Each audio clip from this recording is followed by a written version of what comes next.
मोरनी हरियाणा राज्य का अकेला पहाड़ी इलाका है। अंबिका राणा यही रहती हैं। सुबह उठते ही वो अपने काम निपटा लेना चाहती हैं।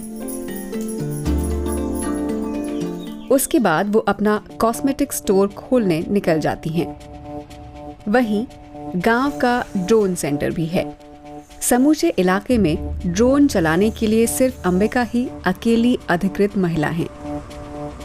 गांव वाले अब उन्हें ड्रोन दीदी बुलाते हैं। जी, ये सेल्फ हेल्प ग्रुप के थ्रू ही हुआ है। कैसी चल रही खेती बाड़ी आप लोगों की अभी? अंबिका ग्रामीण भारत की उन 10,000 महिलाओं में से हैं जिन्हें कृषि क्षेत्र में ड्रोन चलाने की ट्रेनिंग मिल रही है। केंद्र सरकार का ये अभियान मार्च 2024 में शुरू हुआ था। इस कार्यक्रम को क्रांतिकारी बताया जा रहा है और महिलाएं ही इसकी सूत्रधार हैं। आज अंबिका गेहूं के एक खेत का मुआयना कर रही हैं, जहां दिहाड़ी मजदूर ही आमतौर पर वो सारा काम करते हैं जो अब ड्रोन करने जा रहा है। खेतों की निगरानी, कीटनाशक छिड़काव और कभी कभार रुपाई भी। ड्रोन से काम के लिए वो प्रति एकड़ 200 रुपए लेती हैं। जैसे ये पहाड़ों में है जी, यहाँ पर काम करना बहुत कठिन होता है। मैं अपने पहाड़ों के हिसाब से बता रहा हूँ। तो जैसे हमारे ये 4.5 किले ज़मीन था, तो इसमें अगर हम 2 आदमी दिन भर में पूरा कर पाते, बड़ी मुश्किल से जी। वीरेंद्र ने आज अंबिका से ड्रोन की बुकिंग की है। वो कीटनाशक छिड़कने वाले हैं।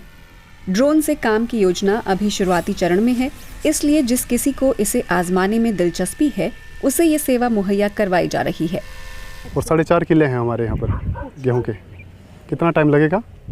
इसमें लग जाएगा 1 किले में जो है वो 15 से 20 मिनट लग जाते हैं।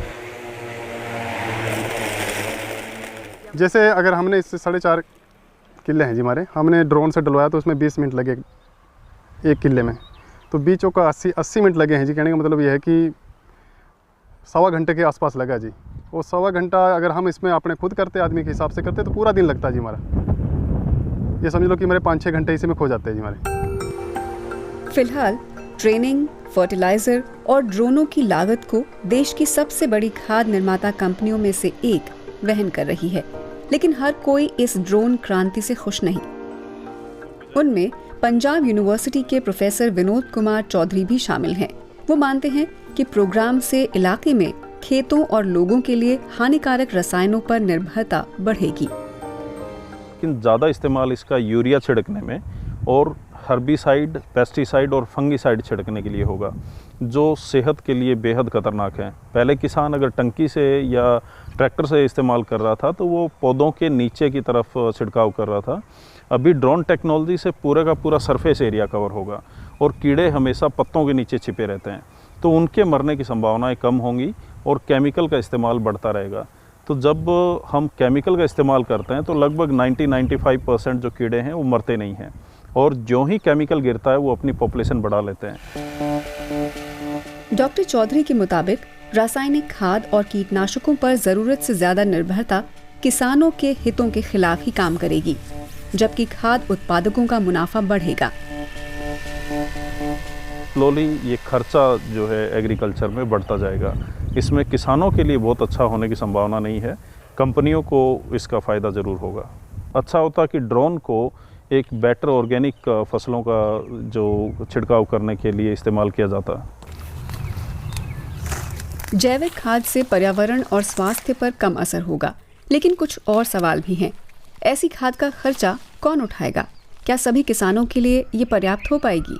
कुछ भी हो, ड्रोन प्रोग्राम से कुछ सकारात्मक सामाजिक प्रभाव तो पड़ा ही है। कुछ समाज में होते हैं ऐसे जो जिनको सिर्फ ये दिखता कि एक महिला घर से बाहर जा रही, ये पता नहीं होता कि क्या करने जा रही है। तो उसके बाद जब से मतलब ड्रोन मुझे मिला है, उसके बाद उन सब का जो वो नकारात्मक वाली जो सोच थी वो सकारात्मक में बदल के उनका भी उल्टे ये होती है। ऐसे स्वयं सहायता समूहों की योजना और भी महिलाओं को ट्रेनिंग देकर उन्हें सशक्त बनाने की है। अगर लोगों के स्वास्थ्य, पर्यावरण और रोजगार के मुद्दे सुलझ गए तो ये कार्यक्रम उन लोगों की बड़ी मदद करेगा जो खेती जैसे कठिन काम में जुटे हुए हैं।